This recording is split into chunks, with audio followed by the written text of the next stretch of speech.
Et si je vous disais qu'une femme a prédit sa propre mort, mais que ce n'était pas la partie la plus étrange de son histoire? 3 jours après sa mort, elle a ouvert les yeux pendant ses funérailles mais elle n'était plus la même personne. Elle prétendait être quelqu'un d'autre, quelqu'un d'une ville à 80 km de là, quelqu'un qui était déjà mort. Cela ressemble à l'intrigue d'un film, mais si je vous disais que cela s'est réellement produit? Une femme meurt, et se réveille sous les traits de quelqu'un d'autre. Et si la mort n'était que le début de quelque chose que nous ne pouvons pas expliquer? Dans une ville tranquille de l'Indiana rural, au début des années 1970, la vie se déroulait à un rythme plus lent. Les gens connaissaient leurs voisins, les familles restaient proches et les histoires d'événements étranges circulaient rapidement. Mais rien ne pouvait préparer la ville de Fairview à ce qui était sur le point de se dérouler. C'est ici que tout commence, avec une femme nommée Emily, mère et épouse, qui vit une vie ordinaire et heureuse avec son mari John et leur fils en bas âge, David. Emily était comme toutes les autres femmes de la ville, elle cuisinait, s'occupait de son enfant et aidait John dans la petite entreprise familiale. Mais parfois, même les vies les plus simples peuvent cacher les histoires les plus extraordinaires. Car en quelques mois seulement, la vie d'Emily allait prendre un tournant que personne, pas même elle, n'aurait pu prévoir. Pour Emily, la vie semblait paisible. Mais cette paix ne dura pas. Tout a commencé par de petites choses, des sensations étranges, des moments où elle se sentait déconnectée d'elle-même. Et puis, un jour, alors qu'elle puisait de l'eau au puits, tout a changé. Emily s'est arrêtée en plein milieu de la marche. Son corps s'est figé. Ses yeux se sont révulsés. Ses voisins l'ont interpellée, mais elle n'a pas répondu. 5 minutes se sont écoulées avant qu'elle ne lâche le seau et ne rentre chez elle, comme si de rien n'était.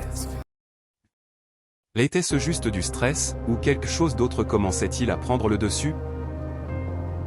Ces épisodes étranges devinrent plus fréquents. Son mari John, inquiet et confus, resta à ses côtés. Mais l'après-midi du 16 juillet 1985, l'état d'Emily prit une tournure effrayante. Tandis qu'elle était assise tranquillement, Emily parla d'une voix qui n'était pas tout à fait la sienne. Elle dit juste une chose. Dans exactement 3 jours, je mourrai. Personne ne savait quoi en penser. Était-ce l'épuisement?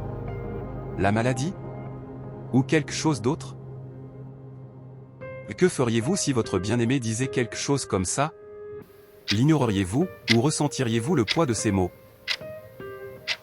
John a essayé de la réconforter, mais au fond, il sentait que quelque chose n'allait pas. 3 jours plus tard, le 19 juillet, Emily s'est effondrée devant la porte d'entrée. Son corps était sans vie.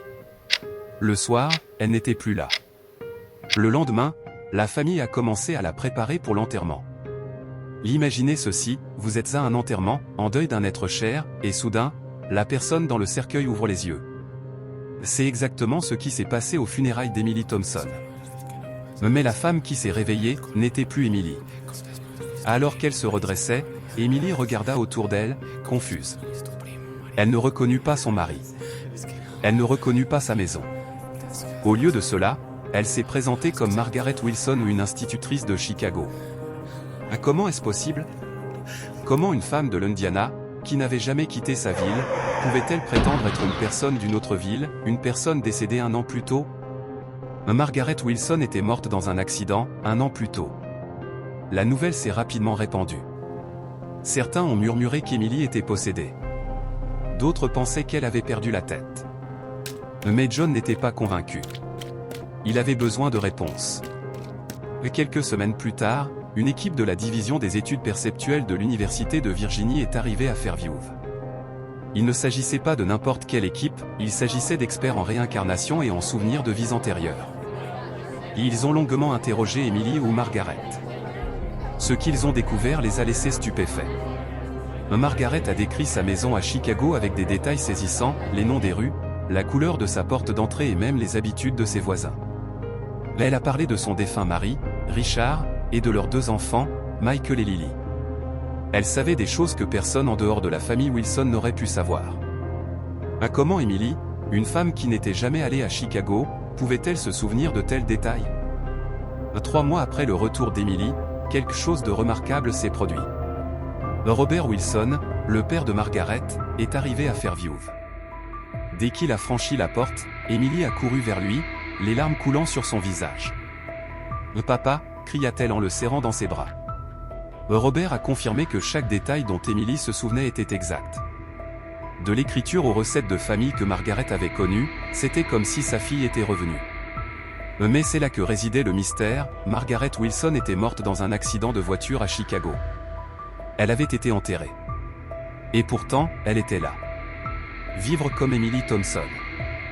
Et Emily, ou Margaret, a vécu le reste de sa vie en équilibrant deux familles, deux identités et deux ensembles de souvenirs. Son histoire reste l'un des cas de réincarnation les plus convaincants et les plus mystérieux jamais documentés. Peut-être que cette histoire nous apprend quelque chose de plus profond, que l'amour, la mémoire et l'identité s'étendent au-delà de ce que nous comprenons. Peut-être que les personnes que nous perdons ne nous quittent jamais vraiment. Et que croyez-vous? Cela pourrait-il se reproduire? Cela pourrait-il vous arriver, ou à quelqu'un que vous connaissez? Laissez vos pensées dans les commentaires. N'oubliez pas d'aimer et de vous abonner pour plus d'histoires fascinantes.